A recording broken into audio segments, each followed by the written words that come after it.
안녕하세요. 토픽스쿨 안쌤입니다. 네, 새롭게 공개된 귀화용 종합평가의 필기시험 문제를 이어가 보도록 하겠습니다. 19번 외국인의 정착을 돕는 한국의 법과 제도에 대한 설명으로 옳지 않은 것은 1번 외국인이 인권을 침해당한 경우 신고할 수 있다. 네, 맞습니다. 매년 5월 20일은 세계인의 날로 법으로 정한 기념일이다. 네, 이것은 제한 외국인 처우 기본법에 의해서 이렇게 정해졌습니다. 3번 외국인 근로자의 경우 긴급 의료 지원 서비스를 받을 수 없다. 네, 외국인 근로자에게 이 긴급 의료 지원 서비스를 받을 수 있고요. 외국인인 경우 받을 수 있습니다.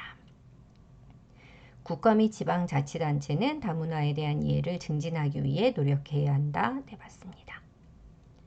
20번 다음 글의 가나에 각각 들어갈 내용으로 옳은 것은 한국으로 들어오고자 하는 외국인은 유효기간이 남아있는 가와 나를 가지고 있어야 한다.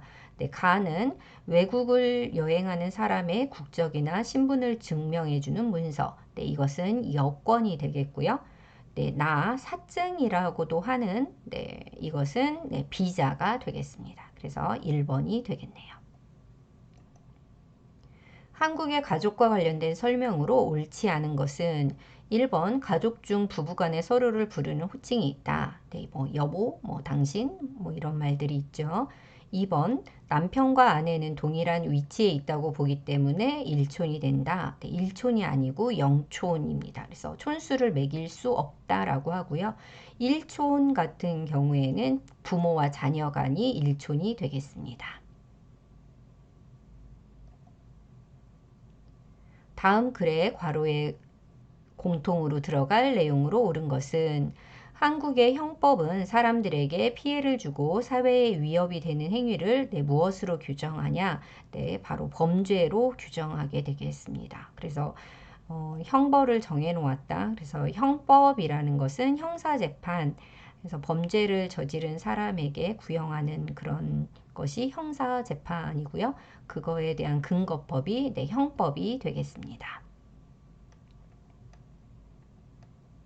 삼국시대를 이룬 세 나라의 이름, 이것은 고구려, 백제, 신라가 되겠죠. 그래서 고조선 이후에 세워진 세 개의 나라, 이걸 삼국시대라고 하고요. 그 이름이 고구려, 백제, 신라입니다. 다음 글의 내용에 해당하는 한국의 역사적 인물은 임진왜란 당시 뛰어난 전술과 거북선, 화포 등의 무기를 사용하여 일본군과 바다에서 벌인 전투를 모두 승리로 이끌었다. 그래서 임진왜란, 그 다음 거북선, 그리고 조선의 장군, 이렇게 하면 3번 이순신이 되겠습니다. 서희는 장군은 아니고요. 재상이었고요. 고려 시대 몽골과의 그 거래를 했던 것으로 담판을 벌였던 걸로 유명하지요. 김만덕은 조선시대의 거상, 부유한 상인이었고요. 을지문덕 고구려의 살수대첩을 이끈 장군이었습니다. 25번 서울에 대한 설명으로 옳은 것은 서울은 한국 제2의 항구도시이다. 제2의 항구도시는 인천이고요. 제1의 항구도시는 부산이 되겠습니다. 2번 서울에는 한국 최대의 공항이 있다. 한국 최대의 공항 인천국제공항이죠. 인천에 있습니다. 3번 서울은 한국의 수도이며 특별시라 불린다. 네, 맞습니다. 서울은 전체 국토 면적의 10%를 차지하고 있다. 네, 서울은 0.6%를 차지하고 있고요. 하지만 전체 인구의 5분의 1, 약 1,000만 명가량이 서울에 거주하고 있습니다. 26번 경상 지역에 있는 광역시로 옳은 것은 광주광역시 1번 광주광역시는 전라 지역에 있고요. 인천광역시 수도권에 있습니다. 대전광역시는 충청 지역에 있고요. 경상 지역에 있는 두 개의 광역시가 네, 부산과 울산이 되겠습니다. 대한민국 헌법에 대한 설명으로 옳은 것은 네, 최고 기본법이죠. 헌법. 1946년 7월 17일이 아니라 1948년이 되겠습니다. 그래서 1948년 8월 15일이 대한민국 정부 수립일인데 그 한 달 전에 헌법이 제정이 되었습니다. 2번 국가를 어떻게 조직하고 통치할 것인지를 정해놓은 법이 맞습니다. 정책이나 법률이 헌법에 어긋나는 경우에는 헌법의 정신에 어긋나면 바꿔야 하겠지요. 3번은 그렇고요. 4번 제1조 2항에는 대한민국의 주권이 누구에게 있다? 대통령이 아니고 국민에게 있습니다. 28번 대한민국 국민의 납세의 의무에 대한 설명으로 옳은 것은 납세, 세금을 납부하다. 그래서 1번 세금을 내야 하는 의무입니다. 2번 나라를 지켜야 하는 의무, 국방의 의무고요. 자녀에게 교육을 받게 할 의무, 교육이죠. 교육의 의무입니다. 4번 자신이 맡은 일을 열심히 해야 하는 의무, 이것은 근로의 의무가 되겠습니다. 29번 한국이 일본으로부터 광복을 맞이한 날, 이 날은 2번 1945년 8월 15일이 되겠습니다. 1919년 3월 1일 3.1 독립운동이 있었던 해이고요. 1948년 5월 10일 총선거가 남한의 단독 선거가 있었던 때고요. 6월 25일 한국 전쟁이 있었던 해입니다. 30번 다음은 대한민국 헌법에 정해져 있는 국민의 기본적 권리이다. 관계가 있는 것은 대한민국 국민은 인간다운 생활을 할 권리, 교육을 받을 권리, 깨끗한 환경에서 살 권리를 갖는다. 인간다운 생활을 할 권리, 이것을 바로 사회권이라고 합니다. 참정권은 투표할 수 있는 권리죠. 평등권, 차별받지 않을 권리입니다. 청구권, 국가나 국가기관이 우리에게 무언가 잘못을 했을 경우 그것을 개선하도록 요구할 수 있는 권리가 되겠습니다. 31번 한국에서의 정치 과정에 대한 설명으로 옳지 않은 것은 1번 개인이나 집단의 요구를 반영하여 정책을 만드는 과정, 이런 게 정치에 개입이 되는 거고요. 과거에는 정치 과정에서 입법부 등 국회죠. 국가기관의 비중이 큰 편이었다. 맞습니다. 3번 정책이 시행된 이후에 문제가 발생해도 수정이나 보완 없이 추진된다. 그러면 안 되겠죠. 그래서 문제가 발생한 경우에는 수정이나 보완을 거쳐야 하겠습니다. 그리고 오늘날에는 정치 과정에서 정당이나 이익 집단의 역할이 점점 커지고 있습니다.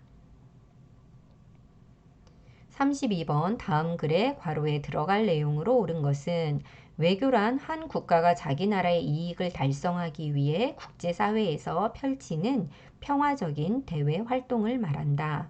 이것의 영향으로 한국과 국제사회의 협력과 교류, 외교의 중요성이 더욱 커지고 있다.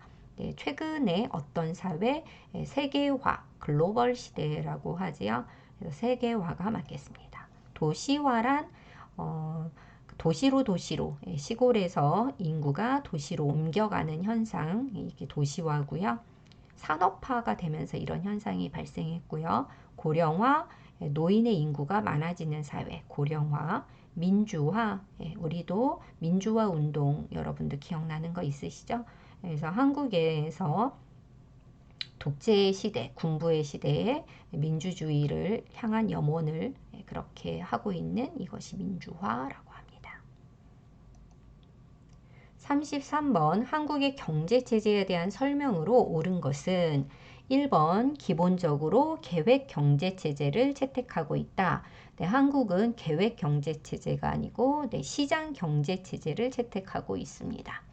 2번 국가가 개인의 재산권을 함부로 침해할 수 없습니다.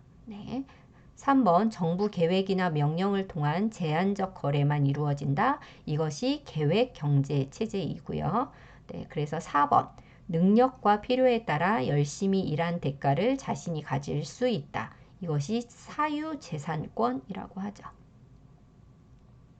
34번 다음 글의 가나에 각각 들어갈 내용으로 옳은 것은 한국은 반도체, 조선자동차, 철강, 기계, 석유화학 제품 등과 같은 무언가를 만들어내는 거죠. 이것을 제조업이라고 하고요. 통신, 인터넷 이런 것은 서비스업이 되겠습니다. 35번 한국에서 인척에 해당하는 사람으로 옳은 것은 이거 좀 어려웠어요. 저도 어려웠습니다. 인척에 반대되는 개념은 혈족이 되겠습니다. 그래서 혈이라는 게 이제 그 피에 의해서 그래서 내 피가 섞여 있다 뭐 이런 의미고요. 혈족의 반대가 인척인데 인척이란 혼인 혼인을 통해 관계를 맺게 된 친족을 인척이라고 합니다. 그래서 혼인을 통해서 친척이 되었다 이런 의미고요. 배우자의 가족을 인척이라고 합니다. 그래서 여기에서는 이제 남자의 입장에서 부모, 형제자매, 외조부모는 외할머니, 할아버지 이렇게 말하죠. 이 사람들은 다 혈족이고요. 남자의 입장에서 장모, 장인어른, 그래서 그 배우자의 가족이 되는 거죠. 그래서 이 사람이 인척이 되겠습니다. 네, 마지막 36번 문제입니다. 한국에서 경범죄에 해당하지 않는 것은 가볍다라는 게 경인데 중범죄의 반대죠. 하지만 그래도 범죄는 맞다라고 하는 거고요. 네, 줄을 서지 않고 끼어드는 행위 1번 맞습니다. 길에서 함부로 침을 뱉는 행위도 경범죄입니다. 쓰레기를 아무 곳에나 버리는 행위 경범죄. 그래서 다 벌금이 있고요. 하지만 4번 지하철역에서 노약자에게 자리를 양보하지 않는 행위 이거는 뭐 벌금이 있거나 한 건 아니고요. 공공예절에 해당이 되는 거겠죠. 그래서 이렇게 36번까지 귀하용 종합평가의 필기 문제를 풀어봤습니다. 저는 작문과 이제 구술시험으로 다시 한번 돌아오겠습니다. 여러분 수고하셨습니다.